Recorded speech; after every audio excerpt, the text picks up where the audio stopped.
if nothing else comes out of my 2 minutes on stage, it's thank you. Thank you to the doctors, Bladder Cancer Canada, to all of you for caring and making a difference. I'll tell you my story, but it has to start and end with a thank you. I'm here because of you.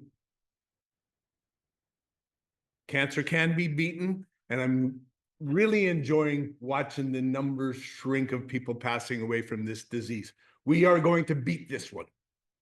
And that's where my story starts. My bladder cancer story started in February of 2020.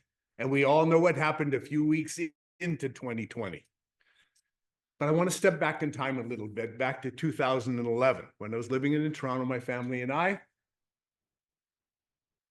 wasn't feeling very well. When I saw my doctor, I said, you know, I don't feel well. He says, Rob, your PSA is going stupid. What does that mean? A couple of days later, meet with the urologist. Rob, you have prostate cancer. And like everybody else, I was devastated. I'm going to die. The world is about to end. But I got tremendous help from doctors, people like this that cared in Toronto. The key piece for me was the peer support group. I became a peer support group member myself because people were there to help me then. And then in 2012, a year into this journey with prostate cancer, I said, you know, there was an opportunity for me and my family to move back home, which is BC. This is home. Because I didn't know which way that disease was going to go for me at that time. But BC Cancer helped out with the prostate cancer piece and BC Cancer in Surrey. And 3 or 4 years later, after I'd had my brachytherapy, the radiation implant therapy in my prostate, I got to jump up and down in 2016. Cancer-free, happy guy. Dial forward 3 or 4 years later, February of 2020, when my wife and I were in Mexico, loving the time on the beach, and I said, man, I got to pee all the time. And I go into the bathroom, and there's blood in my urine. I thought it was the margaritas. Honest. I thought it was the salt water. Didn't pay any attention to that. Get back on the plane, going home, and everybody's scrubbing the plane to go home. They said, what is going on here? It's now the end of February, but I still don't feel very well. And then the world turned upside down. If you could get near a doctor, it had to be about COVID. So there's no way I was going near a doctor or anything like that, but I still wasn't feeling very well. I was getting worse and worse all the time. Burning sensation, peeing all blood all the time. Scared itless.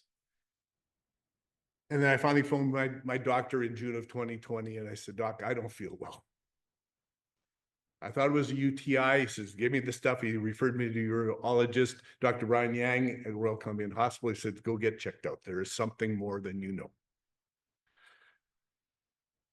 Ultrasound. Brings back some pretty scary memories. Does cancer scare the crap out of me? Yeah, still does. And that's why we got to beat this thing. Turned out had to be scheduled for a TURBT, internal transurethral bladder resection. First one said, hey, yeah, you got a tumor. Scraped it all out the first time, July of 2020. And then did another one in August. So my 65th birthday present was, you have aggressive, high-grade, muscle-invasive bladder cancer. Okay, does that mean I'm dying next week, or what's going to happen?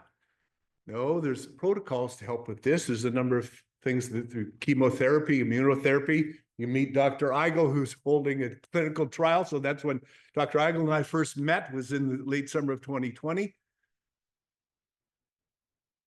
And then I chose, because I live walking distance from Royal Columbian Hospital, to have my chemotherapy, my 12 weeks of chemotherapy at Royal Columbian Hospital. And we went through the process. You know, we have to make the decision quickly, even though you're feeling better, because I was progressing through that.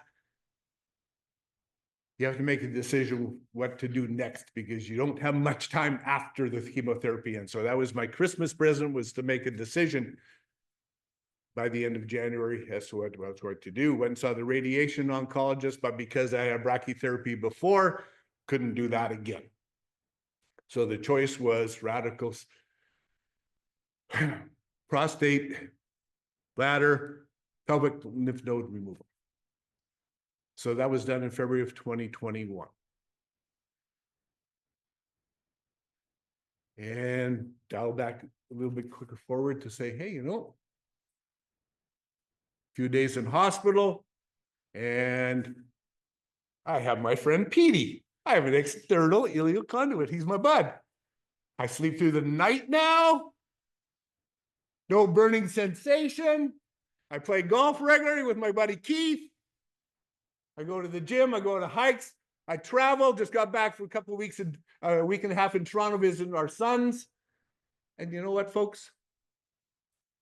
It's because of doctors, bladder cancer people, all of you spreading the good word that I'm here. So I sure hope that you hear the one message that I have, and that is thank you from the bottom of my heart. You make a difference. I'm pleased to be a part of this, and I'm pleased to be on this earth. Thank you, and God bless.